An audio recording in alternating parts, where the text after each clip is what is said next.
Welcome back to the channel, everybody. My name is Steven Aldaco. I've been living inside my Honda Element for 2 years, and one of the most common questions I get is, how do you cook while living inside of the Honda Element? So today I'm going to guide you through that exact process on how I do it, how I cook while living outside of the Honda Element. So make sure you guys like and subscribe if you enjoy van life and hiking content, and let's go ahead and cook up some breakfast today. Let's do it.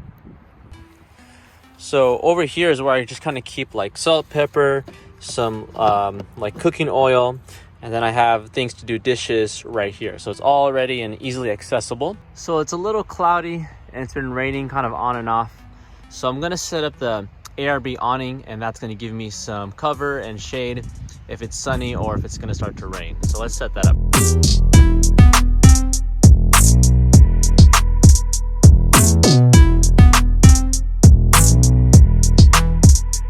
To be honest, that was only my second time setting this thing up, so that's why if it looked like a struggle, it was. So if you have a Honda Element, you know that this front door kind of closes on itself a lot. So I placed a little yoga block here, and that keeps the door staying open.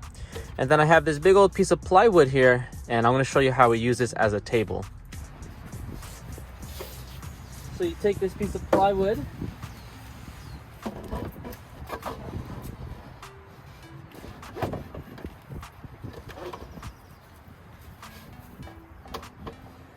and it slides into place just like this.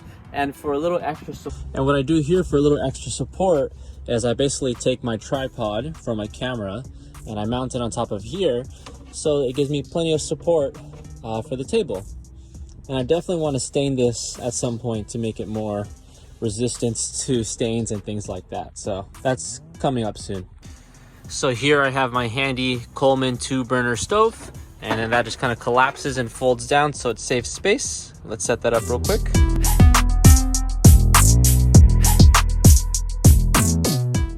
Here I just have the collapsible pan, so that's always nice that it saves space. I have a regular size spatula, and this is like my little cookware set. It's got plates and spoons, and so that's what I use for cutlery. And if I'm in the mood for like coffee or tea, I use this Stanley pot to boil all of the water. Pro tip, if you're gonna use one of these to boil water, use it only to boil water, not to like boil eggs or boil pasta or anything like that, because that way you have just one water container that you don't have to always clean and wash all the time. It saves you a bunch of time. Now this here is my Orca ice chest, and it's pretty big. I think it's 35 or 30 quarts, and it requires ice. One thing I would say, if you're a part-time van lifer, maybe an ice chest is a good way to go. But if you're a full-time van lifer, the cost of ice becomes really, really expensive. So you might look into getting like a 12-volt fridge, which requires a lot of power, maybe like solar up top. So just depending on your needs, that's something I never factored in when I was first trying out van life. I like the ice because it was a simple solution, but buying ice all the time really adds up. So just something to think about. The Arctic cooler that I'm using is really nice. It holds ice for about 5 days or so, depending on the weather outside, but it's a really nice insulated cooler, and it doubles as a little bench seat, as you can see. So today we're gonna keep it really super simple. We're gonna make some eggs and avocado. Yeah, so let's get to cooking.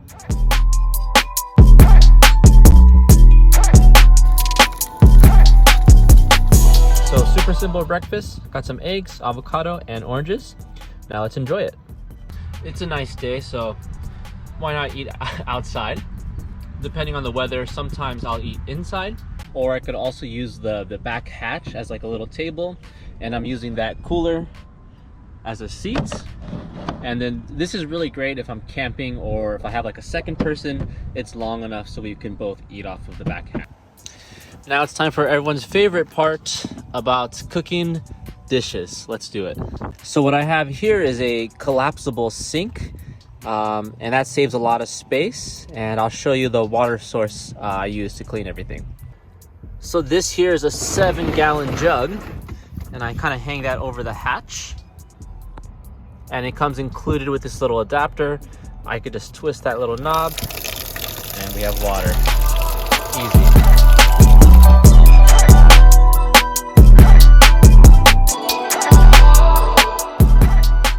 everybody, thank you so much for watching today's video.